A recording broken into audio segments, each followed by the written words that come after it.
D'où vient ce projet justement de crématorium animalier?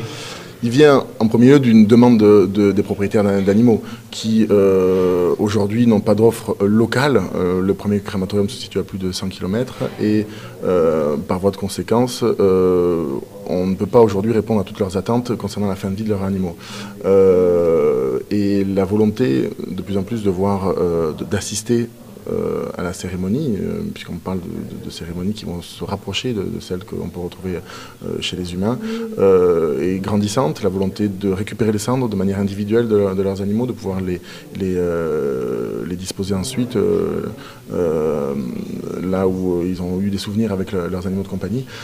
Cette demande est possible aujourd'hui, mais est compliquée, et M. Ménard voulait la rapprocher des Biterrois, ou plus largement des habitants proches de la ville de Béziers.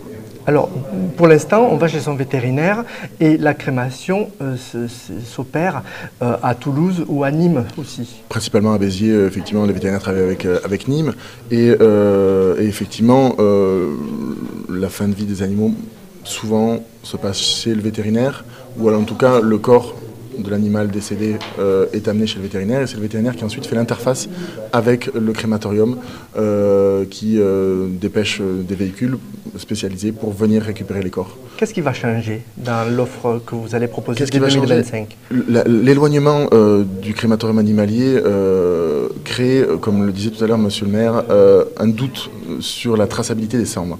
Lorsqu'on récupère une urne, il y a toujours la question, on y est toujours confronté, est-ce que ces cendres proviennent bien de mon animal?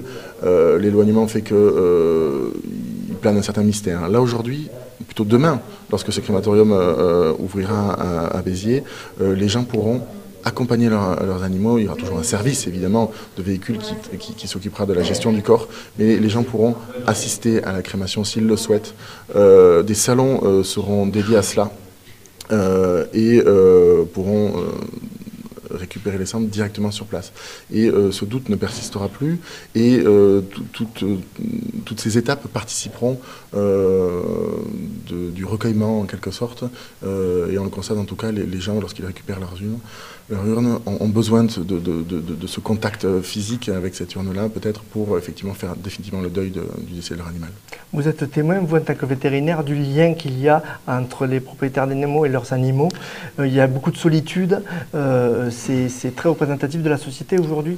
Oui, alors effectivement on constate qu'il y a un rapport grandissant, d'une importance grandissante entre le propriétaire de l'animal et le chien, le chat, ou plus largement son animal de compagnie.